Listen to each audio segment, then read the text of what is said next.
Hi ಎಲ್ರಿಗೂ ನಮಸ್ಕಾರ. ಶಾಸನ ಅಕಾಡೆಮಿ ಯೂಟ್ಯೂಬ್ ಚಾನಲ್ಗೆ ತಮಗೆಲ್ಲ ಆತ್ಮೀಯವಾದಂಥ ಸ್ವಾಗತ. ಸ್ನೇಹಿತರೆ ನೋಡಿ, ಕೆಸೆಟ್ ಎಕ್ಸಾಮ್ ಅಂತೂ ಇಂತೂ ಬಂದೇ ಬಿಡ್ತು. ಸೊ 24 ಅಂದರೆ 24/11/2024ಗೆ ಎಕ್ಸಾಮ್ನ ಕಂಡಕ್ಟ್ ಮಾಡ್ತಾ ಇದ್ದಾರೆ.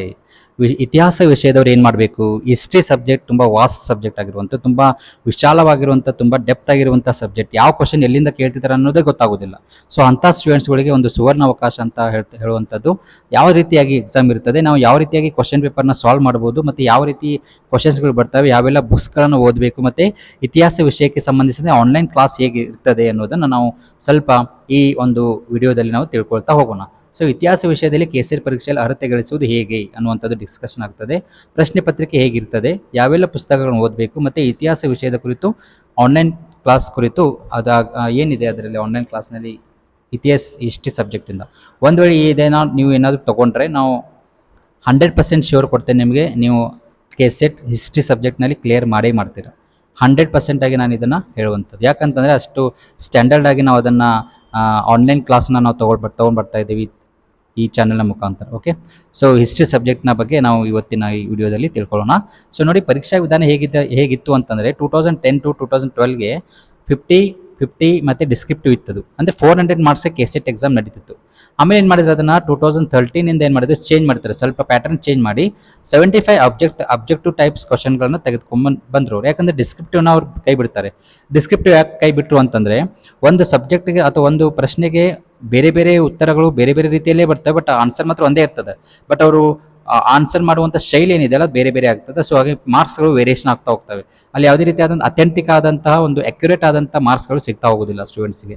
ಹಾಗಾಗಿ ಅಬ್ಜೆಕ್ಷನ್ಸ್ ಇರೋದ್ರಿಂದ ಅದೇನು ಮಾಡ್ತಾರೆ ಅವರು 2013ಇಂದ 17 ಅಂದರೆ 2013 ಆನ್ವರ್ಡ್ಸ್ 75 ಕ್ವಶನ್ಸ್ನ ಒಂದು ಪ್ಯಾಟರ್ನ್ ತೊಗೊಂಬರ್ತಾರೆ. ಅದು 350ಗೆ ಬರ್ತದೆ ಟೋಟಲ್ ಮಾರ್ಕ್ಸ್. ಲಾಸ್ಟಿಗೆ 2018ಇಂದ ಏನು ಮಾಡ್ತಾರೆ, UGC ಅವ್ರು ಏನು ಮಾಡ್ತಾರೆ ಅಂದರೆ ಪೇಪರ್ 1 ಆ್ಯಂಡ್ ಪೇಪರ್ 2 ಅಷ್ಟೇ ಇಡೋನು. ಪೇಪರ್ 1ನಲ್ಲಿ 50 ಕ್ವಶನ್ಸ್, ಪೇಪರ್ 2ನಲ್ಲಿ 100 ಕ್ವಶನ್. ಇದಕ್ಕೆ 100 ಮಾರ್ಕ್ಸ್ ಇರ್ತದೆ, ಇದಕ್ಕೆ 200 ಮಾರ್ಕ್ಸ್ ಇರ್ತದೆ. ಟೋಟಲ್ 300 ಮಾರ್ಕ್ಸ್ ಆಗ್ತದೆ. ಸೊ ಇದು ಈಗ ಇರುವಂಥ ಪ್ಯಾಟರ್ನ್. ಯಾವುದು 2018ಇಂದ ಏನು ಪ್ಯಾಟರ್ನ್ ಚೇಂಜ್ ಆಗಿದೆಯಲ್ಲ ಅದು ಈಗ ಸದ್ಯಕ್ಕೆ ಇರುವಂಥ ಪ್ಯಾಟರ್ನ್. ಓಕೆ, ಇದರಲ್ಲಿ ಇದೆ 2018 ಆನ್ವರ್ಡ್ಸ್ ಆಗಿರುವಂಥ ಪ್ಯಾಟರ್ನ್ ಏನಿದೆ ಅಂತಂದರೆ ಪೇಪರ್ 1ನಲ್ಲಿ 100 ಕ್ವಶನ್, ಅಂದರೆ ಇಲ್ಲಿ 50 ಕ್ವಶನ್ಸ್ ಇರ್ತದೆ, 100 ಮಾರ್ಕ್ಸ್ ತೊಗೊಳ್ತೀರಿ. 1 ಅವರ್ಲಿ ನೀವು ಆನ್ಸರ್ ಮಾಡಬೇಕಾಗ್ತದೆ. ಇನ್ನು 200 ಮಾರ್ಕ್ಸ್ಗೆ 100 ಕ್ವಶನ್ಸ್ ಕಂಪಲ್ಸರಿ ಆಗಿರುತ್ತೆ, ಯಾವುದೇ ಚಾಯ್ಸ್ ಇರಲ್ಲ ಇಲ್ಲಿ. ಲಾಸ್ಟ್ ಅದನ್ನು ನಾವು ನೋಡೋದಾದ್ರೆ ಈ ಸ್ಲೈಡಲ್ಲಿ ನೋಡಿ, ಲಾಸ್ಟಲ್ಲಿ 50 ಕ್ವಶನ್ಸ್ ಕೊಡ್ತಾಯಿದ್ರು, 60 ಕ್ವಶನ್ ಕೊಡ್ತಾಯಿದ್ರು, 50 ಟಚ್ ಮಾಡಬೇಕಾಗಿತ್ತು. ಓಕೆ, ಪೇಪರ್ 1 ಒಳಗೆ. ಬಟ್ ಈ ಸಲ ಪೇಪರ್ ಪ್ಯಾಟರ್ನ್ ಏನು ಚೇಂಜ್ ಆಗಿದೆ, ಅದು 50 ಕ್ವಶನ್ಸ್ ಕೊಡ್ತಾರೆ, 100 ಮಾರ್ಕ್ಸ್ ಇರ್ತದೆ. ಪೇಪರ್ 2ನಲ್ಲಿ 100 ಕ್ವಶನ್ಸ್ ಕೊಡ್ತಾರೆ, 200 ಮಾರ್ಕ್ಸ್ ಇರ್ತದೆ. ಸೊ ಟೋಟಲಿ 300 ಮಾರ್ಕ್ಸ್ಗೆ ನೀವು ಕೆಸೆಟ್ ಎಕ್ಸಾಮ್ನ ಬರೀತೀರಾ. ಆಯಿತಾ? ಓಕೆ, ಹೇಗೆ ಇದಕ್ಕೆ ಅಗ್ರಿಗೇಟ್ ಆಗೋರಂತ ಕ್ವಾಲಿಫೈ ಎಷ್ಟು ಆಗ್ತಾರೆ, ಹೆಂಗೆ ಆಗ್ತಾರೆ ಅಂತಂದರೆ ಜನರಲ್ ಮೆರಿಟ್ ಅವ್ರು ನೋಡಿ 40% ಅಬೌವ್ ನೀವು ಮಾರ್ಕ್ಸ್ ತೊಗೊಳ್ಳೇಬೇಕು. 35 ಅಬೌವ್ ಇದ್ದವರು SC ST category 1, 3B 2B 3A 3B ಮತ್ತು PWD. ಹಾಗೆ ಇನ್ನೊಬ್ಬರು ಈಗ ಟ್ರಾನ್ಸ್ಜೆಂಡರ್ ಅಂತ ಹೇಳಿ ಬಂದಿದ್ದಾರೆ, ಟ್ರಾನ್ಸ್ಜೆಂಡರ್ಸ್. Okay, 35% above. ನೋಡಿ, ಇತಿಹಾಸ ವಿಷಯದ ಪ್ರಶ್ನೆ ಪತ್ರಿಕೆ ಸ್ವರೂಪ ಯಾವ ರೀತಿ ಇರ್ತದೆ. ಕ್ವಶನ್ ಪೇಪರ್ ಅಂತಂದರೆ ಸ್ವಲ್ಪ ಡಿಫ್ರೆಂಟ್ ಆಗಿ ತೆಗೆಯುವಂಥದ್ದು, ತುಂಬ ಕ್ಲಿಷ್ಟಕರವಾದಂತಹ ಯೋಚನೆ ಮಾಡುವಂಥ ಕ್ವಶನ್ಸ್ಗಳು ಕೆಲವು ಇರ್ತವೆ. ಹಾಗಾಗಿ 4 ಆಯ್ಕೆಯ ಪ್ರಶ್ನೆಗಳು, ಡೈರೆಕ್ಟ್ ಆಗಿ ಬರುವಂಥದ್ದು 4 ಆಯ್ಕೆಯ ಪ್ರಶ್ನೆಗಳು, ಬಹು ಆಯ್ಕೆಯ ಪ್ರಶ್ನೆಗಳು, ಪ್ರತಿಪಾದನೆ ಮತ್ತು ಸಮರ್ಥನೆ ಪ್ರಶ್ನೆಗಳು, ಕಾಲಾನುಕ್ರಮದ ಪ್ರಶ್ನೆಗಳು, ಹಾಗೆ ಜೋಡಿಸಿ ಬರೆಯುವ ಪ್ರಶ್ನೆಗಳು. ಈ ರೀತಿಯಾಗಿ ಕ್ವಶನ್ಸ್ಗಳನ್ನು ಅವರು ಕೇಳ್ತಾ ಹೋಗ್ತಾರೆ. ನೋಡೋಣ, ಒಂದೊಂದೇ ನೋಡೋಣ. 4 ಆಯ್ಕೆಯ ಪ್ರಶ್ನೆಗಳು ಯಾವ ರೀತಿ ಇರ್ತದೆ ಅಂತಂದರೆ ನೋಡಿ, ಡೈರೆಕ್ಟ್ ಆಗಿ ಕ್ವಶನ್ ಇರ್ತದೆ. ಸಂಗನಕಲ್ಲು ನವಶಿಲಾಯುಗ ನೆಲೆಯನ್ನು ಪ್ರಥಮತ ಉತ್ಖನನ ಮಾಡಿದವರು ಯಾರು ಅಂತ, ಯಾರಾದ್ರೂ ಒಬ್ರು ಇರ್ತಾರೆ ಇದರಲ್ಲಿ ಅಷ್ಟೇ. ಈ 4 ಆಪ್ಷನ್ ಯಾವುದಾದ್ರೂ ಒಂದು ಆಪ್ಷನ್ ಕರೆಕ್ಟ್ ಆಗಿರುವಂಥದ್ದು. ಈ ಥರ ಕ್ವಶನ್ಸ್ಗಳು ಕೂಡ ನಿಮ್ಮ ಕೆಸೆಟ್ ಎಕ್ಸಾಮ್ನಲ್ಲಿ ಅದರ ಹಿಸ್ಟ್ರಿ ಸಬ್ಜೆಕ್ಟಿಗೆ ಬರ್ತವೆ. ಇನ್ನು ನೆಕ್ಸ್ಟ್ ಆಗುವಂಥದ್ದು ಬಹು ಆಯ್ಕೆ ಪ್ರಶ್ನೆಗಳು. ಅರ್ಥಶಾಸ್ತ್ರಕ್ಕೆ ಸಂಬಂಧಿಸಿದಂತೆ ಕೆಳಗಿನ ಯಾವ ಹೇಳಿಕೆಗಳು ಸರಿಯಾದವು. ಇದರಲ್ಲಿ 4 ಹೇಳಿಕೆಗಳಿದ್ದಾವೆ. ಆ ಹೇಳಿಕೆಗಳ 4 ಹೇಳಿಕೆ ಸರಿಯಾಗ್ಬೋದು, ಇಲ್ಲಾಂದರೆ 2 ಹೇಳಿಕೆಗಳು ಸರಿಯಾಗಿ ಆಗ್ಬೋದು, ಅಥವಾ ಮೂರೇ ಹೇಳಿಕೆ ಸರಿಯಾಗ್ಬೋದು, ಎಷ್ಟೇ ಹೇಳಿಕೆಗಳು ಸರಿಯಾಗ್ಬೋದು, ಅಥವಾ ಸರಿ ಇಲ್ಲದೇನೂ ಇರಬಹುದು. ಆ ಥರದ ಪ್ರಶ್ನೆಗಳು ಬಹು ಆಯ್ಕೆಯ ರೂಪದಲ್ಲಿ ಇರುವಂಥದ್ದು. ಈ ಥರದ ಪ್ರಶ್ನೆಗಳು ಕೂಡ ಈ ಕೆಸೆಟ್ ಎಕ್ಸಾಮ್ನಲ್ಲಿ ಬರುವಂಥದ್ದು. ಓಕೆ, ಇನ್ನು ನೆಕ್ಸ್ಟ್ ಬರುವಂಥದ್ದು ಪ್ರತಿಪಾದನೆ ಮತ್ತು ಸಮರ್ಥನೆ ಪ್ರಶ್ನೆಗಳು. ನೋಡಿ, ಈ ಪ್ರತಿಪಾದನೆ ಸಮರ್ಥನೆ ಪ್ರಶ್ನೆ ಹೇಗೆ ನಾವು ಆನ್ಸರ್ ಮಾಡಬೇಕು ಅಂತಂದರೆ, ಈಗ ಫಾರ್ ಎಕ್ಸಾಂಪಲ್ ನೋಡಿ 30 ಕ್ವಶನ್ ಬಂದಿದೆ ನೋಡಿ. ಈಜಿಪ್ಟ್ ಮತ್ತು ಮೆಸೊಪೊಟೇಮಿಯಾ ನಾಗರಿಕತೆಗಳಿಗೆ ಹೋಲಿಸಿದರೆ ಸಿಂಧೂ ನಾಗರಿಕತೆಯು ಹೆಚ್ಚು ವ್ಯಾಪ್ತಿಯನ್ನು ಹೊಂದಿತ್ತು ಅಂತ ಇದೆ. ಅಂಡರ್ಸ್ಟ್ಯಾಂಡ್ ಮಾಡ್ಕೊಡ್ರಿ, ಪ್ರತಿಪಾದನೆ ಇರುವಂಥದ್ದು. ಪ್ರತಿಪಾದನೆ ಮಾಡ್ತಾ ಇದ್ದಾನೆ ಅವನು. ಈಜಿಪ್ಟ್ ಮತ್ತು ಮೆಸೊಪೊಟೇಮಿಯಾ ನಾಗರಿಕತೆಗಳಿಗೆ ಹೋಲಿಸಿದರೆ ಸಿಂಧು ನಾಗರಿಕತೆ ಹೆಚ್ಚು ವ್ಯಾಪ್ತಿಯನ್ನು ಹೊಂದಿತ್ತು ಅಂತ ಹೇಳ್ತಾರೆ. ಓಕೆ, ಅದಕ್ಕೆ ಸಮರ್ಥನೆ ಏನು ಕೊಡ್ತಾ ಇದ್ದಾನೆ ಅವನು? ಸಿಂಧು ನಾಗರಿಕತೆಯ ಜನಸಂಖ್ಯೆ ಸಣ್ಣ ಪ್ರಮಾಣದಲ್ಲಿತ್ತು. ಅಂದ್ರೆ ಇಲ್ಲಿ ಏನಾಗ್ತದೆ, ಪ್ರತಿಪಾದನೆ ಮಾಡ್ತಾ ಇದ್ದಾನೆ ಅವನು, ಸಿಂಧು ನಾಗರಿಕತೆ ಹೆಚ್ಚು ವ್ಯಾಪ್ತಿಯನ್ನು ಹೊಂದಿತ್ತು ಅಂತೇಳಿ. ಹಾಗಾದ್ರೆ ಸಮರ್ಥನೆ ಕೂಡ ಅವನು ಏನ್ ಮಾಡ್ಬೇಕಾಗಿತ್ತು? ಸಿಂಧು ನಾಗರಿಕತೆಯ ಜನಸಂಖ್ಯೆ ದೊಡ್ಡ ಪ್ರಮಾಣದಲ್ಲಿತ್ತು ಅಂತ ಹೇಳ್ಬೇಕಾಗಿತ್ತು ಅವನು. ಯಾಕಂತಂದ್ರೆ ಹೆಚ್ಚು ವ್ಯಾಪ್ತಿಯನ್ನು ಹೊಂದಿತ್ತು ಅಂತೇಳಿ ಪ್ರತಿಪಾದನೆ ಮಾಡಿದಾನ ಅಂತಂದ್ರೆ ಅದಕ್ಕೆ ಸಮರ್ಥನೆ ಕಾರಣ ಕೊಡ್ಬೇಕು ಅವನೇನು? ಇಲ್ಲಿ ಸಿಂಧು ನಾಗರಿಕತೆಯ ಜನಸಂಖ್ಯೆ ದೊಡ್ಡ ಪ್ರಮಾಣದಲ್ಲಿ ಇತ್ತು ಅಂತ ಏನ್ಬೇಕಾಗಿತ್ತು, ಅಲ್ಲಿ ಸಣ್ಣ ಪ್ರಮಾಣದಲ್ಲಿತ್ತು ಅಂತ ಹೇಳಿದ್ದಾರೆ. ಸೊ ಇಲ್ಲಿ ಪ್ರತಿಪಾದನೆಗೆ ಸೂಕ್ತವಾದಂಥ ಸಮರ್ಥನೆ ಅಲ್ಲ. ಹಾಗಾದ್ರೆ ಇಲ್ಲಿ ಏನಾಗ್ತದೆ? ಸಿ ಆಪ್ಷನ್ ಕರೆಕ್ಟ್ ಆಗಿರುವಂಥದ್ದು ನೋಡಿ. ಎ ಸರಿಯಾಗಿದೆ, ಆದರೆ ಆರ್ ತಪ್ಪಾಗಿದೆ. ಇದು ಆದ್ರೂ ಬರ್ಬೋದು ಅಥವಾ ಹೀಗೂ ಬರ್ಬೋದು. ಎ ಅನ್ನುವಂಥದ್ದು, ಎ ಮತ್ತು ಆರ್ ಎರಡೂ ಸರಿಯಾಗಿದ್ದಾವೆ, ಆದರೆ ಆರ್ಗೆ ಎ ಸರಿಯಾದ ವಿವರಣೆ ಅಲ್ಲ ಅನ್ನುವಂಥದ್ದು. ಸೊ ಇದಕ್ಕೆ ಆನ್ಸರ್ ಈ ಥರನೂ ಬರ್ತವೆ, ಅಂದರೆ ಎ ಅಥವಾ ಬಿ ಯಾವ್ದಾದ್ರು ಇರುವಂಥದ್ದು. ಸೊ ಇದು ಈ ಥರ ನೀವು ಅಂಡರ್ಸ್ಟ್ಯಾಂಡ್ ಮಾಡಿಕೊಂಡ್ರೆ ಈ ಥರದ ಪ್ರಶ್ನೆಗಳಿಗೆ ಆನ್ಸರ್ ಮಾಡೋದಕ್ಕೆ ಈಸಿ ಆಗ್ತದೆ. ಇನ್ನು ನೆಕ್ಸ್ಟ್ ಕಾಲಾನುಕ್ರಮದ ಪ್ರಶ್ನೆಗಳು. ಇದು ಹಿಸ್ಟ್ರಿ ಸ್ಟೂಡೆಂಟ್ಸಿಗಂತೂ ಇದು ತುಂಬಾ ಈಸಿ ಆಗುವಂಥ ಟಾಪಿಕ್. ಕಾಲಾನುಕ್ರಮದಲ್ಲಿ ಬರೆಯುವಂಥ ಪ್ರಶ್ನೆಗಳು ನಮಗೆ ಪಿ ಯು ಸಿಯಿಂದನೇ ನಾವು ಇದನ್ನು ಟೆಂತಿಂದನೇ ನಾವು ಇದನ್ನು ತೊಗೊಂಡು ಬರ್ತಾ ಇದ್ದೀವಿ, ನೋಡ್ತಾ ಬರ್ತಾ ಇದ್ದೀವಿ. ಸೊ ಇದು ಅಷ್ಟೇನು ನಮಗೆ ಕಷ್ಟ ಅನಿಸೋದಿಲ್ಲ ಇದು. ಓಕೆ, ಜಿಲ್ಲಾ ಹಂತದ ಅಧಿಕಾರಿಗಳನ್ನು ಶ್ರೇಣಿ ಕ್ರಮದಲ್ಲಿ ಜೋಡಿಸಿ ಅಂತ ಕೇಳಿದ್ದಾರೆ. ಯುಕ್ತ, ರಾಜುಕ, ಪ್ರಾದೇಶಿಕ, ಅಮಾತ್ಯ, ಇದನ್ನು ಕಾಲಾನುಕ್ರಮದಲ್ಲಿ ಜೋಡಿಸ್ತಾ ಹೋಗ್ಬೇಕು ನಾವು. ಓಕೆ, ಇಲ್ಲಿ ಚೀನಿ ಯಾತ್ರಿಕರು ನೋಡಿ, ಭಾರತಕ್ಕೆ ಚೀನಿ ಯಾತ್ರಿಕರು ಬಂದಿದ್ರು ಅಂತ ನಮ್ಗೆ ಗೊತ್ತಿದೆ, ಭಾರತಕ್ಕೆ ಭೇಟಿ ನೀಡಿದ್ರು ಅಂತ ಗೊತ್ತಿದೆ. ಯಾರ್ಯಾರು? ಇತ್ಸಿಂಗ್, ಫಾಯಿಯನ, ಹ್ಯುಯನ್ ಚಾಂಗ್ ಮತ್ತು ವ್ಯಾನ್ ಹ್ಯುಯನ್ ಅಂತೇಳಿ, ವ್ಯಾಂಗ್ ಹ್ಯುಯನ್ ಅಂತ, ಈ 4 ಜನ. ಹೌದು, ಬಟ್ ಇವರು ಯಾವಾಗ ಬಂದಿದ್ದಾರೆ ಅದು ಗೊತ್ತಿಲ್ಲ. ಸೊ ಇದೇ ಕಾಲಾನುಕ್ರಮದ ಪ್ರಶ್ನೆಗಳಿಗೆ ಉತ್ತರಿಸುವಂಥ ಒಂದು ಟ್ರಿಕ್. ಓಕೆ, ಈ ಥರದ ಪ್ರಶ್ನೆಗಳು ಕೂಡ ಇರ್ತವೆ. ಜೋಡಿಸಿ ಬರೀರಿ, ಹೊಂದಿಸಿ ಬರೀರಿ ಇರುವಂಥದ್ದು. ಅಂದರೆ ಈ ಜುನಾಗಢ ಶಾಸನ ಯಾರಿಗೆ ಸಂಬಂಧಿಸಿರುವಂಥದ್ದು, ಐಹೊಳೆ ಶಾಸನ ಯಾರಿಗೆ ಸಂಬಂಧಿಸಿರುವಂಥದ್ದು, ಅಲಹಾಬಾದ್ ಶಾಸನ ಯಾರಿಗೆ, ಮಹಾಕೂಟ ಶಾಸನ ಯಾರಿಗೆ, ಅಲಹಾಬಾದ್ ಶಾಸನ ಸಮುದ್ರಗುಪ್ತ ಇರುವಂಥದ್ದು, ಐಹೊಳೆ ಶಾಸನ ಯಾರಿಗೆ ಬರ್ತದೆ, ಮಂಗಲೇಶ. ಹೀಗೆ ಈ ಜುನಾಗಢ ಮತ್ತು ಈ ಮಹಾಕೂಟ ಯಾರ್ಯಾರಿಗೆ ಯಾವ ಶಾಸನ, ಈ ಥರ ಬೇರೆ ಬೇರೆ ಕೃತಿಗಳ ಕೊಟ್ಟು ಇದನ್ನು ಯಾರು ಬರೆದ್ರು ಆ ಥರನೂ ಕೇಳ್ಬೋದು. ಓಕೆ, ಇಲ್ಲಿ ಗಾಂಧಾರ ಕಲಾಶಾಲೆ ಕೇಳಿದ್ದಾರೆ ನೋಡ್ರಿ, ಗಾಂಧಾರ ಕಲಾಶಾಲೆ, ಮಥುರಾ, ಅಮರಾವತಿ, ಸಾರನಾಥ್ ಕಲಾಶಾಲೆ, ಹೀಗೆ ಏನು ಬೇಕಾದರೂ ಅವರು ಹಿಸ್ಟ್ರಿ ಸಬ್ಜೆಕ್ಟಿಗೆ ಈ ತರಹದ ಒಂದು 5 ರೀತಿಯಾದಂಥ ಪ್ಯಾಟರ್ನಲ್ಲಿ ಕ್ವಶನ್ ಪೇಪರ್ನ ಬರ್ತದೆ. ಇತಿಹಾಸ ಪತ್ರಿಕೆಯ ಹಿಂದಿನ ವರ್ಷದ ಪ್ರಶ್ನೆಗಳ ಅವಲೋಕನ ಮಾಡ್ತಾ ಹೋದರೆ 2013ಇಂದ 2023ವರೆಗೂ ಎಷ್ಟು ಟೋಟಲ್ 10 ಇಯರ್ ಆಗ್ತದೆ. ಬಟ್ ಇಲ್ಲಿ ಈ ಇಯರನ್ನು ಲ್ಯಾಪ್ಸ್ ಮಾಡ್ತವೆ. ಯಾಕಂತಂದರೆ ಇಲ್ಲಿ ಯಾವುದೇ ರೀತಿಯಾದ ಎಕ್ಸಾಮ್ ಕೆಸೆಟ್ ಎಕ್ಸಾಮ್ ನಡೆಯೋದಿಲ್ಲ. UGC ಪರ್ಮಿಷನ್ ಕೊಡೋದು ಸ್ವಲ್ಪ ಲೇಟ್ ಆಗೋದ್ರಿಂದ ಅಲ್ಲಿ ಕೊಡೋದಿಲ್ಲ, ಎಕ್ಸಾಮ್ ನಡೆದಿರೋದಿಲ್ಲ. ಸೊ ಇಲ್ಲಿ ನೋಡ್ರಿ, ಏನ್ಷಿಯಂಟ್ ಹಿಸ್ಟ್ರಿಯಿಂದ ಎಷ್ಟು ಕ್ವಶನ್ ಬಂದಿದ್ದಾವೆ, ಮಿಡಿವಲ್ ಹಿಸ್ಟ್ರಿಯಿಂದ ಎಷ್ಟು ಕ್ವಶನ್ ಬಂದಿದ್ದಾವೆ, ಮಾಡರ್ನ್ ಹಿಸ್ಟ್ರಿಯಿಂದ ಎಷ್ಟು ಬಂದಿದ್ದಾವೆ, ಮೆಥ್ರಾಲಜಿ ಒಂದು ಬರ್ತದೆ ಇಲ್ಲಿ. ಓಕೆ, ಇತಿಹಾಸ ಸಂಶೋಧನಾ ವಿಧಾನದಿಂದ ಎಷ್ಟು ಕ್ವಶನ್ ಬಂದಿದ್ದಾವೆ ಅಂತೇಳಿ. 2018 ಆನ್ವರ್ಡ್ಸ್ ಏನು ಮಾಡಿದ್ರೆ ಎಲ್ಲದಕ್ಕೂ ಈಕ್ವಲ್ ಪ್ರೊವಿನ್ಸ್ ಕೊಡ್ತಾ ಹೋಗಿದ್ದಾರೆ ಅವರು, ಪ್ರೊವಿಷನ್. ಓಕೆ, ಇದರಲ್ಲಿ 30, 30, 30 ಮತ್ತು 10 ಅಂದರೆ 100 ಕ್ವಶನ್. ಇದು ನಮ್ಮ ಅನಾಲಿಸಿಸ್ ಆಗಿರುವಂಥದ್ದು, ಯಾವ ಚಾಪ್ಟರ್ ಯಾವ ಪೀರಿಯಡಿಂದ ಎಷ್ಟು ಕ್ವಶನ್ ಬಂದಿದ್ದಾವೆ ಅಂತೇಳಿ. ಇನ್ನು ಕಟ್ ಆಫ್ ಮಾರ್ಕ್ಸನ್ನು ನೋಡೋದಾದರೆ, ಸೊ 2021ನಲ್ಲಿ ಕಟ್ ಆಫ್ ನೋಡಿದರೆ ಈಗಿನ ಕಟ್ ಆಫ್ ಸ್ವಲ್ಪ ವೇರಿಯೇಷನ್ ಇದೆ, ಜಾಸ್ತಿನೇ ವೇರಿಯೇಷನ್ ಇದೆ. 2021ಗೆ GM ಅಭ್ಯರ್ಥಿ 146 ಮಾರ್ಕ್ಸ್ ತೊಗೊಂಡಿದ್ದ ಅಂದರೆ ಅವನು ಪಾಸ್, 50% ಇತ್ತು. ಅದು ಅಂದರೆ ರಿಸರ್ವೇಷನ್ ಇದು. ಓಕೆ, ಇದು SC ST 15% ರಿಸರ್ವೇಷನ್ ಅವ್ರದ್ದು. 132 ಮಾರ್ಕ್ಸ್ SC ಕ್ಯಾಟಗರಿ ಸ್ಟೂಡೆಂಟ್ಸ್ ತೊಗೊಂಡಿದ್ದ ಅಂದರೆ ಅವರು ಪಾಸ್. ಇದು ಲೋವೆಸ್ಟ್ ಮಾರ್ಕ್ಸ್, ಇದಕ್ಕಿಂತ ಹೈಯೆಸ್ಟ್ ಇರ್ಬೋದು, ಜಾಸ್ತಿನೇ ಇರ್ಬೋದು, 146ಗಿಂತ ಜಾಸ್ತಿ ಇರ್ಬೋದು. ಬಟ್ ಲಾಸ್ಟಿಗೆ ಬಂದು ನಿಂತಿದ್ದು ಕಟ್ ಆಫ್ ಎಲ್ಲಿಗೆ 146ಗೆ GMಗೆ. ಈಗ 3Bಗೆ ಆದವರು ಏನು ಮಾಡ್ತಾರೆ, 142 ಲಾಸ್ಟ್. 142 ನಿಮ್ದು ಇತ್ತಂತಂದರೆ ನೀವು ಪಾಸ್. ಗೊತ್ತಾಯಿತು? ಅದನ್ನು ನೋಡಿ, ಅವ್ರು ಏನು ಕೊಟ್ಟಿದ್ದಾರೆ ಇಲ್ಲಿ, GM ಇದ್ದವರು 40% ತೊಗೋಬೇಕು, ಮತ್ತು OBC ಇದ್ದವರು 35% ತೊಗೋಬೇಕು ಎಲಿಜಿಬಲ್ ಆಗಬೇಕಂದ್ರೆ. ಅಂದರೆ ಎಲ್ಲೂ ಕೂಡ 40% ಅಬೌವ್ ಇದಾವೆ ನೋಡಿರಿ. 48% ಐತಿ, ಇದು 39 ಇದೆ. ಅಂದರೆ SC ST 35% ಅಬೌವ್ ಇರಬೇಕು. ಇದು ಕೂಡ 45 ಬಂದಿದೆ ನೋಡಿರಿ, ಇದು 44, ಅಂದರೆ 40 ಅಬೌವ್ನೇ ಇದ್ದಾರೆ ಎಲ್ಲರೂ ಕೂಡ. ಗೊತ್ತಾಯ್ತಾ?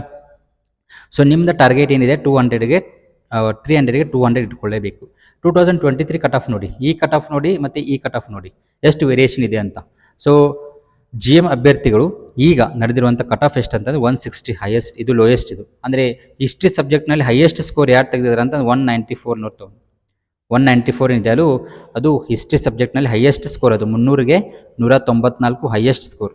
ಸೊ ಅಲ್ಲಿಂದ 160ವರೆಗೂ ಬಂದು ನಿಂತಿದೆ. ಎಷ್ಟು ಜನ ಎಲಿಜಿಬಲ್ ಆಗಿದ್ದಾರೆ ಅದರಲ್ಲಿ? GMಲ್ಲಿ 263 ಸ್ಟೂಡೆಂಟ್ಸ್ ಎಲಿಜಿಬಲ್ ಆಗಿದ್ದಾರೆ. GM ಕ್ಯಾಟಗರಿಯಲ್ಲಿ 160 ಮಾರ್ಕ್ಸ್ ಅವ್ರಿಗೆ ಬಂದು ಸ್ಟಾಪ್ ಆಗಿದೆ. ಅಲ್ಲಿ 160 ತನಕ ಯಾರಿದ್ದಾರೆ ಎಲ್ಲರೂ ಕೂಡ GMಗೆ ಎಲಿಜಿಬಲ್ ಆಗಿಬಿಟ್ಟಿದ್ದಾರೆ. ಈಗ ಸಪೋಸ್ 3B ಸ್ಟೂಡೆಂಟ್ ಏನು ಮಾಡ್ತಾರೆ, 2A ಸ್ಟೂಡೆಂಟ್ಸ್ ಅಥವಾ 2B ಸ್ಟೂಡೆಂಟ್ಸ್ ಅವ್ರದ್ದು 166 ಆಗಿದೆ ಅಂತ ಅನ್ಕೊಳ್ಳಿ, 166 ಆಗಿದೆ.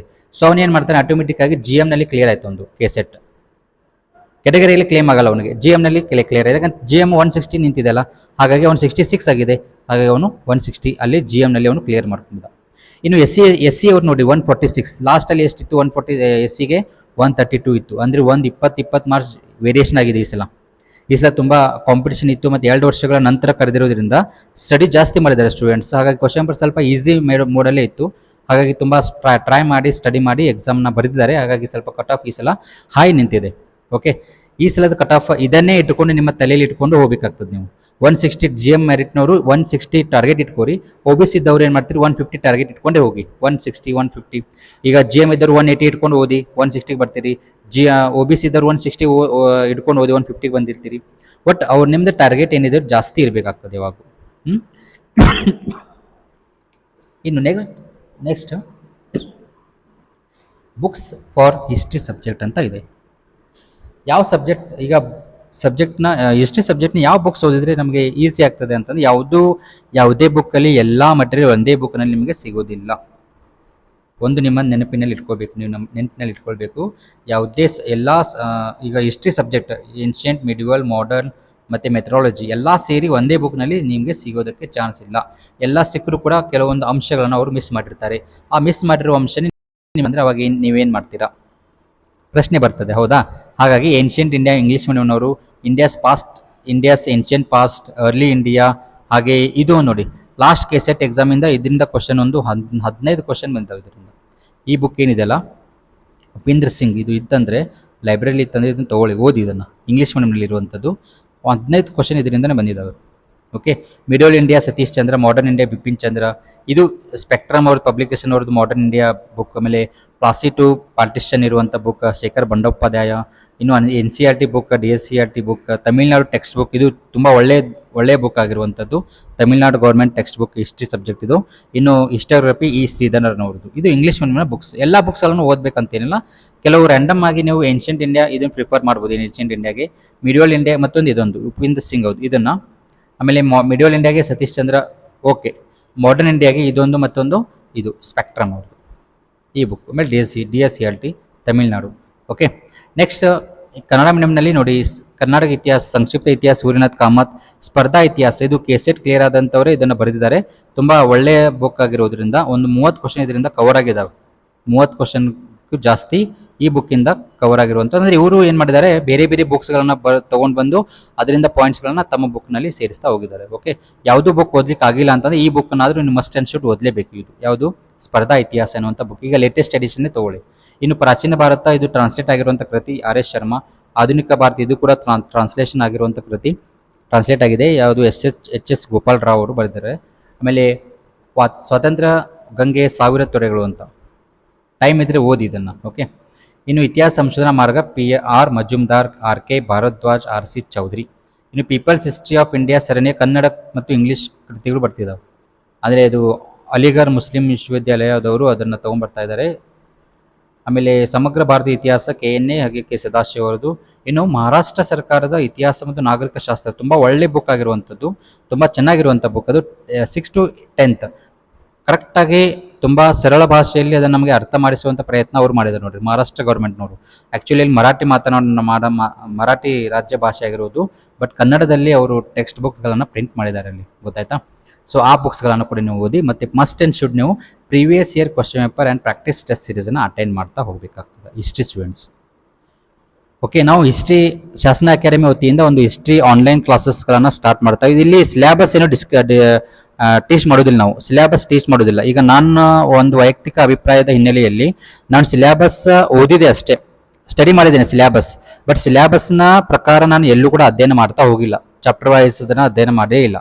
ನಾನು ಅಧ್ಯಯನ ಮಾಡಿದ್ದು ವೇರಿಯಸ್ ಸ್ಟೇಟ್ ಗೌರ್ಮೆಂಟ್ ಸೆಟ್ ಎಕ್ಸಾಮಿನ ಕ್ವಶನ್ ಪೇಪರ್, ಆಮೇಲೆ ಪ್ರೀವಿಯಸ್ ಇಯರ್ KSET ಎಕ್ಸಾಮಿನ ಕ್ವಶನ್ ಪೇಪರ್, ಇಷ್ಟೇ ನಾನು ಅಧ್ಯಯನ ಮಾಡಿದ್ದು. ಮತ್ತು ನಾನು ಮಾಡಿರುವಂಥ PG ನೋಟ್ಸ್ಗಳು ಅದಷ್ಟೇ ನಾನು ಓದಿರುವಂಥದ್ದು. ನಂದು ಕೂಡ ಈ ಸಲ KSET ಕ್ಲಿಯರ್ ಆಗಿರುವಂಥದ್ದು. ಓಕೆ, ಸೊ ಸಿಲೆಬಸ್ ದೊಡ್ಡದಾಗಿದೆ ಅಲ್ಲಪ್ಪ ಅಂತೇಳಿ ನೀವು ಅದನ್ನು ತಲೆ ಮೇಲೆ ಇಟ್ಕೊಂಡು ಕೂರಬೇಡಿ. ಅಂದರೆ ತುಂಬ ಟಫ್ ಆಗಿದೆ, ಈ ಸಿಲೆಬಸ್ನ ಯಾವಾಗ ಮುಗಿಸ್ಬೇಕು ಇದಂತ. ಸಿಲೆಬಸ್ನ ಹೊಟ್ಟೆ ಟೆನ್ಷನ್ ತೊಗೋಬೇಡಿ. ಸಿಲೆಬಸ್ ಪ್ರಕಾರ ಸಿಲೆಬಸ್ ಇರ್ತದೆ, ಕ್ವಶನ್ ಪೇಪರ್ ಕ್ವಶನ್ ಪ್ರಕಾರ ನಾವು ಕ್ವಶನ್ ಆನ್ಸರ್ ಮಾಡ್ತಾ ಹೋಗೋಣ. ಸೊ ನಾವಿಲ್ಲಿ ಹಿಸ್ಟ್ರಿ ಆನ್ಲೈನ್ ಕ್ಲಾಸ್ನಲ್ಲಿ ಏನು ನಿಮಗೆ ಕೊಡ್ತಾ ಇದ್ದೀವಿ, ಇದು ಕನ್ನಡ ಮೀಡಿಯಂನಲ್ಲಿ ಇರುವಂಥ ಆನ್ಲೈನ್ ಕ್ಲಾಸ್. ಇಲ್ಲಿ ಹಿಂದಿನ 9 ವರ್ಷದ ಕೆಸೆಟ್ ಇತಿಹಾಸ ವಿಷಯದ 1025 ಪ್ರಶ್ನೆಗಳ ವಿವರಣೆ ಇದು. ಸೊ ಫಾರ್ ಎಕ್ಸಾಂಪಲ್ ನೋಡಿ, ಒಂದು ಕ್ವಶನ್ ಇರ್ತದೆ, ಒಂದು ಕ್ವಶನ್ಗೆ 4 ಆಪ್ಷನ್ಗಳು ಇರ್ತವೆ, ಹೌದಾ. ಎಲ್ಲ ಕಡೆ ಆಲ್ಮೋಸ್ಟ್ ನಾವೇನು ಮಾಡ್ತೇವೆ, ಯಾವ್ದು ಆಪ್ಷನ್ ಕರೆಕ್ಟ್ ಆಗಿರ್ತದೆ ಅದಕ್ಕಷ್ಟೇ ಎಕ್ಸ್ಪ್ಲನೇಷನ್ ಕೊಡ್ತಾ ಹೋಗ್ತೇವೆ. ಬಟ್ ನಮ್ಮಲ್ಲಿ ಆಗಲ್ಲ, ಈ ಮತ್ತೆ ಉಳಿದಂಥ 3 ಆಪ್ಷನ್ಸ್ಗಳಿಗೂ ಕೂಡ ಎಕ್ಸ್ಪ್ಲನೇಷನ್ ಸಿಗ್ತಾ ಹೋಗ್ತದೆ. ಎಷ್ಟು? 1025 ಕ್ವಶನ್ಸ್ಗೆ. ಅಂದರೆ ಹಿಂದೆ ನಡೆದಂಥ 9 ವರ್ಷದ ಕೆಸೆಟ್ ವಿಷಯಗಳ ಪ್ರಶ್ನೆ ಪತ್ರಿಕೆ ಅಂದರೆ 1025 ಕ್ವಶನ್ಸ್ಗಳಾಗ್ತಾವೆ ಈಗ ತನಕ ನಾವು ಕೌಂಟ್ ಮಾಡಿದರೆ. ಓಕೆ, ಕೆಲವೊಂದ್ಸಲ 75 ಕ್ವಶನ್ಸ್ಗಳು ಬಂದಿದ್ದಾವೆ, ಒಂದ್ಸಲ 125 ಕ್ವಶನ್ ಬಂದಿದ್ದಾವೆ. ಈಗ ರೀಸೆಂಟ್ಲಿ ಒಂದು 4 ಇಯರ್ಸಿಂದ ಏನಾಗಿದೆ, ಬರೀ 100 ಕ್ವಶನ್ಸ್ ಬರ್ತಾ ಇದ್ದಾವೆ ಕೆಸೆಟ್ ಹಿಸ್ಟ್ರಿಯಿಂದ. ಸೊ ಅವೆಲ್ಲವೂ ಕೂಡ ಲೆಕ್ಕ ಮಾಡಿದರೆ 1025 ಕ್ವಶನ್ಸ್ ಆಗ್ತದೆ. ಇದಕ್ಕೆ ಎಕ್ಸ್ಪ್ಲನೇಷನ್ ನಾವು ಕೊಡ್ತಾ ಹೋಗ್ತೇವೆ ಆನ್ಲೈನ್ ಕ್ಲಾಸ್ನಲ್ಲಿ. ಓಕೆ, ಆಮೇಲೆ ಸೆಕೆಂಡ್ ಪಾಯಿಂಟ್ ಏನಂತಂದ್ರೆ, ಕೆಸೆಟ್ ಇತಿಹಾಸ ವಿಷಯದ ಪಠ್ಯಕ್ರಮದ ಪ್ರತಿ ಅಧ್ಯಾಯದ ಪ್ರಶ್ನೋತ್ತರಗಳು. ಇಲ್ಲಿ ಪ್ರತಿ ಅಧ್ಯಾಯಕ್ಕೆ ಚಾಪ್ಟರ್ನ ಟೀಚ್ ಮಾಡೋದಲ್ಲ, ಆ ಚಾಪ್ಟರ್ ಇಂದ ಯಾವ ತರ ಕ್ವಶನ್ಸ್ ಬರ್ತಾವೆ ಅನ್ನೋದನ್ನ ನಾವು ಇಲ್ಲಿ ಕ್ವಶನ್ಸ್ ಕೊಡ್ತಾ ಹೋಗ್ತೇವೆ, ಕ್ವಶನ್ ವಿತ್ ಆನ್ಸರ್ ಕೊಡ್ತಾ ಹೋಗ್ತೀವಿ. ಇಲ್ಲಿ ಯಾವುದೇ ರೀತಿ ಅಂತ ಎಕ್ಸ್ಪ್ಲನೇಷನ್ ಇರಲ್ಲ ಇಲ್ಲಿ. ಓಕೆ, ಇಲ್ಲಿ ಎಕ್ಸ್ಪ್ಲನೇಷನ್ ಇರ್ತದೆ. ಯಾವುದು? ಹಿಂದೆ ನಡೆದಂಥ ಕೆಸೆಟ್ ವಿಷಯದ ಎಲ್ಲಾ ಕ್ವಶನ್ಸ್ಗಳಿಗೆ, ಅದರಲ್ಲೂ 1025 ಕ್ವಶನ್ಸ್ಗೆ ವಿತ್ ಎಕ್ಸ್ಪ್ಲನೇಷನ್. ಪ್ರತಿ 4 ಆಪ್ಷನ್ಸ್ಗಳಿಗೆ ಎಕ್ಸ್ಪ್ಲನೇಷನ್ ಇರ್ತದೆ. ಇನ್ನು ಕೆಸೆಟ್ ಇತಿಹಾಸ ವಿಷಯದ ಪಠ್ಯಕ್ರಮದ ಪ್ರತಿ ಅಧ್ಯಾಯದ ಪ್ರಶ್ನೋತ್ತರಗಳು, ಇಲ್ಲಿ ಯಾವುದೇ ರೀತಿಯಾದಂಥ ಎಕ್ಸ್ಪ್ಲನೇಷನ್ ಇರಲ್ಲ. ಇಲ್ಲಿ ಜಸ್ಟ್ ಕ್ವಶನ್ ಮತ್ತೆ ಕ್ವಶನ್ ಆನ್ಸರ್ ಅಷ್ಟೇ ಕೊಡ್ತಾ ಹೋಗ್ತೀವಿ. ಅದು ಯೂನಿಟ್ ವೈಸ್, ಚಾಪ್ಟರ್ ವೈಸ್ ಇರ್ತದೆ. ಇನ್ನು ಥರ್ಡ್ ಒನ್, ರಾಜ್ಯ ಮನೆತನಗಳ ವಂಶಾವಳಿ ಮಾಹಿತಿ, ಅಂದ್ರೆ ಇದು ಕಾಲಾನುಕ್ರಮದಲ್ಲಿ ಬರ್ತದೆ ನೋಡಿ. ಪ್ರಮುಖ ಯುದ್ಧಗಳು, ಕೃತಿಗಳು, ಅಥವಾ ಈ ವರ್ಷದ ಕ್ವಶನ್ ಪೇಪರ್ ನೋಡಿದ್ರೆ ನಿಮ್ಗೆ ಅಂಡರ್ಸ್ಟ್ಯಾಂಡ್ ಆಗ್ತದೆ. ಇದು ಕೃತಿಗಳಾಗಿರ್ಬೋದು, ಕಾಯ್ದೆಗಳಾಗಿರ್ಬೋದು, ಎಲ್ಲದರೂ ಕೂಡ ಅವರು ಕಾಲಾನುಕ್ರಮದಲ್ಲಿ ಕೇಳ್ತಾ ಹೋಗಿದ್ದಾರೆ. ಒಂದು ಕ್ಲಾಸ್ ನಡೀತದೆ, ಯಾವುದು ಅಂತಂದ್ರೆ ಇತಿಹಾಸ ಸಂಶೋಧನಾ ವಿಧಾನದ ತರಗತಿಗಳು, ಇವು ನಡೀತವೆ. ಇದು ಒಂದು 10 ಕ್ಲಾಸ್ನಲ್ಲಿ ಬರ್ಬೋದು. ಇದು ನಿಮ್ದು ಲಾಸ್ಟ್ ಚಾಪ್ಟರ್ ಇದೆ ನೋಡಿ, 10th ಚಾಪ್ಟರ್ನಲ್ಲಿ ಏನಿದೆಲ್ಲ, ಅಂದ್ರೆ ಹಿಸ್ಟ್ರಿ ಮೆಥಾಲಜಿ ಒಂದು ಬರ್ತದೆ 10th ಚಾಪ್ಟರ್. ಇದಕ್ಕೆ ಒಂದು ಕ್ಲಾಸ್ ನಡೀತದೆ, ಇದಕ್ಕೆ ಕ್ಲಾಸ್ ತಗೊಳ್ತೇವೆ ನಾವು. ಒಂದು 10 ಕ್ಲಾಸ್ ನಡೀಬೋದು ಇಲ್ಲಿ, ಮೋಸ್ಟ್ ಪ್ರಾಬಬ್ಲಿ 10 ಕ್ಲಾಸ್ ಅಂತ ಇಟ್ಕೊಳ್ಳಿ. ಸೊ ಇದು 10 ಕ್ಲಾಸ್ ನಡೀತಾವೆ ಇಲ್ಲಿ. ಆಮೇಲೆ ಇತಿಹಾಸ ವಿಷಯದ ಪ್ರಮುಖ ಮಾಹಿತಿಗಳನ್ನು ಕೂಡ ನಾವು ಇಲ್ಲಿ ಕೊಡ್ತಾ ಹೋಗ್ತೇವೆ, ಹೈಲೈಟ್ ಮಾಡಿರುವಂಥ. ಮತ್ತೆ ವೈಯಕ್ತಿಕ ಮಾರ್ಗದರ್ಶನ, ಏನೇ ನಿಮಗೆ ಡೌಟ್ಸ್ ಇದ್ರು ಹಿಸ್ಟ್ರಿಯಲ್ಲಿ, ಅದಕ್ಕೆ ಸಜೆಷನ್ಸ್ಗಳನ್ನು, ಅದಕ್ಕೆ ಗೈಡೆನ್ಸನ್ನು ಕೊಡ್ತಾ ಹೋಗ್ತೇವೆ. ಸೊ ಇಲ್ಲಿ ಹಿಸ್ಟ್ರಿ ಆನ್ಲೈನ್ ಕ್ಲಾಸ್ ಫೀಸ್ ಅಷ್ಟೇ ಇರುವಂಥದ್ದು 999, ತುಂಬ ಕಡಿಮೆ ಬೆಲೆಯನ್ನು ಕೊಡುವಂಥದ್ದು. ನೀವು ಇಲ್ಲಿ ಯಾವುದೇ ರೀತಿಯಾದಂಥ ಜಾಸ್ತಿ ಅಮೌಂಟ್ ನಾವು ಹೇಳಿಲ್ಲ. ಓಕೆ, 999 ಇರುವಂಥದ್ದು 999, 1 ರೂಪಾಯಿ ಕಮ್ಮಿ, 1000 ರೂಪೀಸ್ ಅಂತ. ಇದು ಕೇವಲ ಹಿಸ್ಟ್ರಿ ಆನ್ಲೈನ್ ಕ್ಲಾಸ್ ತೊಗೊಂಡ್ರೆ ಮಾತ್ರ. ಒಂದು ವೇಳೆ ನೀವು history online class plus history practice test series ತೊಗೊಂಡ್ರೆ 1299 ರೂಪೀಸ್ ನಿಮಗೆ ಚಾರ್ಜ್ ಮಾಡಲಾಗ್ತದೆ. 1299 ಯಾವುದು? History online class. ಅಂದರೆ ಈ ಆನ್ಲೈನ್ ಕ್ಲಾಸಲ್ಲಿ ಇವೆಲ್ಲ ಅಂಶಗಳು ಕಂಪ್ಲೀಟ್ ಆಗ್ತವೆ. ಪ್ಲಸ್ ಹಿಸ್ಟ್ರಿ ಪ್ರಾಕ್ಟೀಸ್ ಟೆಸ್ಟ್, ಈ ನೆಕ್ಸ್ಟ್ ಸ್ಲೈಡಲ್ಲಿ ಅದೇ ಇದೆ, ಅದು ಹೇಳ್ತೇನೆ. ಹಿಸ್ಟ್ರಿ ಪ್ರಾಕ್ಟೀಸ್ ಟೆಸ್ಟ್ ಸಿರೀಸ್ ತೊಗೊಂಡ್ರೆ 1299 ಇರ್ತದೆ. ಸೊ ಇದಕ್ಕೆ UPI ID ಇಲ್ಲೇ ಇದೆ, UPI ID ಕೂಡ ಇದೆ, ಮತ್ತು ಈ ಫೋನ್ಪೇ ನಂಬರ್ ಕೂಡ ಇದೆ. ಈ ನಂಬರ್ಗೆ ಫೋನ್ಪೇ ಅಥವಾ ಪೇಮೆಂಟ್ ಮಾಡಿ ನೀವು ಸ್ಕ್ರೀನ್ಶಾಟನ್ನು ನಾವು ಈ ನಂಬರ್ಗೆ ವಾಟ್ಸಪ್ ಮಾಡಿದರೆ ನಿಮಗೆ ಗ್ರೂಪ್ಗೆ ಜಾಯಿನ್ ಮಾಡಲಾಗ್ತದೆ. ಅಲ್ಲಿ ನಿಮಗೆ ಡೀಟೇಲ್ ಆಗಿ ಯಾವ ದಿನ ಯಾವ್ದು ಟಾಪಿಕ್ ಇರ್ತದೆ, ಯಾವ ದಿನ ಯಾವ ಟಾಪಿಕ್ ಮೇಲೆ ನಾವು ಕ್ವಶನ್ಸ್ಗಳನ್ನು ನಿಮಗೆ ಡಿಸ್ಕಷನ್ ಮಾಡ್ತೇವೆ ಅನ್ನೋದನ್ನು ನಾವು ಟೈಮ್ ಟೇಬಲ್ ಚಾರ್ಟ್ ನಿಮಗೆ ಆ ಗ್ರೂಪ್ನಲ್ಲಿ ಕೊಡ್ತೇವೆ. ಓಕೆ, ಮತ್ತು ಈ ಕ್ಲಾಸಸ್ಗಳು ಸ್ಟಾರ್ಟ್ ಆಗೋದು ನಿಮಗೆ ಸೆಪ್ಟೆಂಬರ್ ಮಂತಿಂದ, ಮೇ ಬಿ ಯಾವಾಗಿಂದ ಅಂತಂದರೆ 5th ಸೆಪ್ಟೆಂಬರ್ ಅಥವಾ August 15 ಚಾಲು ಮಾಡಬೇಕಂತಿದೆ. ಆಗಿಲ್ಲ ಅಂತಂದರೆ 5th ಸೆಪ್ಟೆಂಬರಿಂದ ನಾವು ಮಾಡ್ತೇವೆ ಇದನ್ನು. 5th September. ಓಕೆ, 5th ಸೆಪ್ಟೆಂಬರಿಂದ ನಾವು ಈ ಕ್ಲಾಸಸ್ನ ಚಾಲು ಮಾಡುವಂಥದ್ದು ಇದೆ. ಇಲ್ಲಾಂದರೆ August 15 ಆಯ್ತು ಅಂದರೆ ನಾವು August 15 ಸ್ಟಾರ್ಟ್ ಮಾಡುವಂಥ ಪ್ಲ್ಯಾನಲ್ಲಿ ಇದ್ದೇವೆ. ಓಕೆ, ಇನ್ನು ನೆಕ್ಸ್ಟ್ ನೋಡಿ, ಪ್ರಾಕ್ಟೀಸ್ ಟೆಸ್ಟ್ ಸಿರೀಸ್ ಕನ್ನಡ ಮತ್ತು ಇಂಗ್ಲೀಷ್ ಮೀಡಿಯಮಲ್ಲಿ ಇರ್ತದೆ. ಇದು ಯಾವುದು? ಕನ್ನಡ ಮತ್ತು ಇಂಗ್ಲೀಷ್ ಮೀಡಿಯಂ. ಪೇಪರ್ 1ನಲ್ಲಿ ಎವ್ರಿ ಸಂಡೇ ಇರುವಂಥದ್ದು, PDF ಮೋಡಲ್ಲಿ ಇರ್ತದೆ. ವಾಟ್ಸಪ್ನಲ್ಲಿ 15 ಸಂಡೇ ಟೋಟಲ್ 750 ಕ್ವಶನ್ಸ್ ಇರ್ತದೆ. ಇದು ಸ್ಟಾರ್ಟ್ಸ್ ಆಗುವಂಥದ್ದು 11 August 2024 ಸ್ಟಾರ್ಟ್ ಆಗ್ತದೆ. 17 11 2024 ಇರುತ್ತದೆ. ಇದಕ್ಕೆ ಚಾರ್ಜ್ ಮಾಡಿರುವಂಥದ್ದು 399, ಕೇವಲ 399 ರೂಪಾಯಿ. ಇನ್ನು ಪೇಪರ್ 2 ಹಿಸ್ಟ್ರಿ ಸಬ್ಜೆಕ್ಟ್ ಅಷ್ಟೇ ಅಂತಂದರೆ ಎವ್ರಿ ಸಂಡೇ PDF ಮೋಡಲ್ಲಿ ಇರುವಂಥದ್ದು ವಾಟ್ಸಪ್ನಲ್ಲಿ, ಮತ್ತು 15 ಸಂಡೇ ಇರ್ತದೆ. ಇಲ್ಲಿ 1500 ಕ್ವಶನ್ಸ್ ನಿಮಗೆ ಪ್ಲಸ್ ಆಗಿ ಸಿಗುವಂಥದ್ದು. ಅಂದರೆ ಪ್ರತಿ ರವಿವಾರ ನಾವು 100 ಕ್ವಶನ್ನ ಟೆಸ್ಟ್ ಸೀರೀಸ್ ಮಾಡ್ತಾ ಹೋಗ್ತೇವೆ. 1500 ಕ್ವಶನ್ಸ್ ಇರ್ತದೆ. ಈ ಟೆಸ್ಟ್ ಸ್ಟಾರ್ಟ್ ಆಗೋದು 11 August 17 August, ಅಂದರೆ ಸೇಮ್ ಪೇಪರ್ 1 ಮತ್ತು ಪೇಪರ್ 2 ಸೇಮ್ ಡೇ ಸ್ಟಾರ್ಟ್ ಮಾಡ್ತಾ ಇದ್ದೀವಿ. ಇದಕ್ಕೆ ಫೀಸ್ ಬಂದುಬಿಟ್ಟು 499 ರೂಪೀಸ್. ಎಷ್ಟು? 499 ರೂಪೀಸ್ ಇದೆ. ಕೆಸೆಟ್ ಎಕ್ಸಾಮ್ ಡೇಟ್ 24th ನವೆಂಬರ್ಗೆ ಇರುವಂಥದ್ದು. ಓಕೆ, ಸೊ ಇಲ್ಲಿವರೆಗೂ ನಮ್ಮ ವಿಡಿಯೋದಲ್ಲಿ ಏನಾದರೂ ನಿಮಗೆ ಡೌಟ್ಸ್ ಇತ್ತಂದರೆ ಈ ನಂಬರ್ಗೆ ಕಾಂಟ್ಯಾಕ್ಟ್ ಮಾಡುವಂಥದ್ದು. ಯಾವ ನಂಬರ್ ಇದು? ಇಲ್ಲಿ 9482935627 ಈ ನಂಬರ್ಗೆ ಕಾಂಟ್ಯಾಕ್ಟ್ ಮಾಡಿ ಕೇಳುವಂಥದ್ದು ಏನಾದರೂ ಡೌಟ್ಸ್ ಇದ್ದರೆ. ಓಕೆ, ಇದನ್ನು PDF ನಿಮ್ಗೆ ಯಾರಿಗಾದ್ರೂ ಬೇಕಂದ್ರೆ ಈ PDF ನ ನಿಮಗೆ ಸೆಂಡ್ ಮಾಡ್ತೇನೆ.